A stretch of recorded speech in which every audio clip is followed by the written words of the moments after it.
Qu'est-ce qui a retenu votre attention pour ce numéro 254 ? Alors le titre de une est consacré au Luxembourg, un titre un peu agressif puisqu'on dit Luxembourg attaque.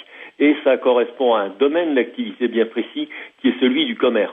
En effet, une conférence de M. Helminger l'autre soir, le maire de Luxembourg à Metz, a fait apparaître que le Luxembourg, non content d'être la capitale, disons, financière, administrative, européenne de la grande région, s'était maintenant mis dans la tête d'en devenir la capitale commerciale.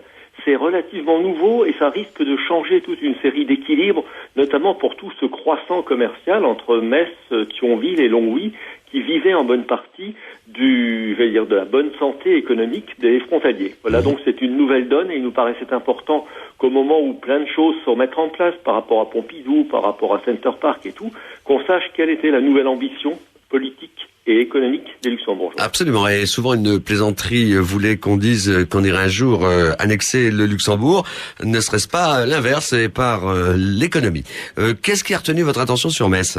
Alors sur Metz, c'est une interview de François Grosdidier. Le maire de Voipy s'est trouvé au cœur de toute une série d'actualités au cours de la semaine, aussi bien le dramatique fait divers chez lui que les problèmes de laïcité par rapport à la burqa, enfin tous ces problèmes de comportement, mais aussi de la préparation des listes de l'UMP pour les régionales. Alors c'est une interview tour d'horizon qu'Aurélia Salinas lui a proposé. Et ce sont des réponses qui souvent, d'ailleurs pour François Grosdidier, ne manquent pas de bon sens et d'un certain courage. C'est à retrouver dans le numéro 254 du journal La Semaine qui est aujourd'hui dans les kiosques. Bien sûr, on jette un coup d'œil sur la Moselle Nord et Thionville. Alors la Moselle Nord, Thionville, c'est un reportage sur la Côte des Roses qui bénéficie d'énormément d'attention de la part des promoteurs, de la part de la ville aussi, mais où quand on s'y promène, on a un sentiment d'absence de dialogue. Enfin, les gens ne parlent pas, rien de la tchatch classique qu'on peut retrouver dans un quartier populaire, et nous avons raconté présenté cette radiographie du quartier.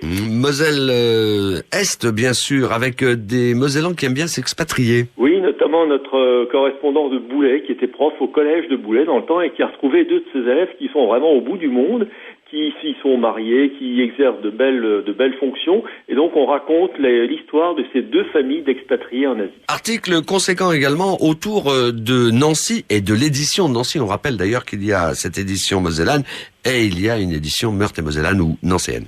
Il y a pour l'instant une édition qui est typée Nancy également, avec cette fois-ci 3 grosses informations. La première, c'est la candidature de François Pélissier à la Chambre de commerce de la Meurthe-et-Moselle.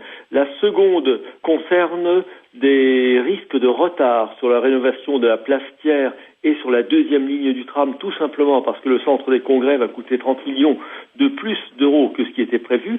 Et puis le troisième angle, c'est quelque chose qu'on a développé à partir de cette semaine et qu'on commencera régulièrement. On parcourt l'A31 avec une des personnalités du secteur et elle nous raconte tout ce qu'elle voit et tout ce dont elle se souvient à propos de cette autoroute qui est quand même notre lien, notre cordon ombilical. Et là, cette fois-ci, c'est Claude Gaillard. Ah oui.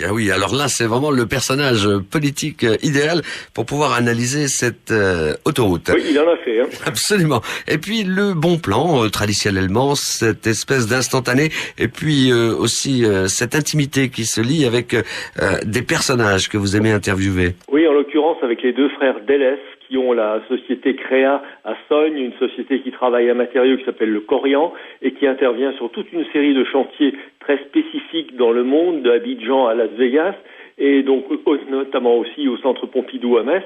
Et cette société vient de recevoir, ou va recevoir, je crois, la semaine prochaine à Las Vegas, le prix mondial de la mise en œuvre de ce matériau. Eh bien, tout cela, c'est à retrouver, bien sûr, dans ce numéro 254 du journal La Semaine, dans les kiosques à partir d'aujourd'hui. L'édition papier est prolongée par le site internet.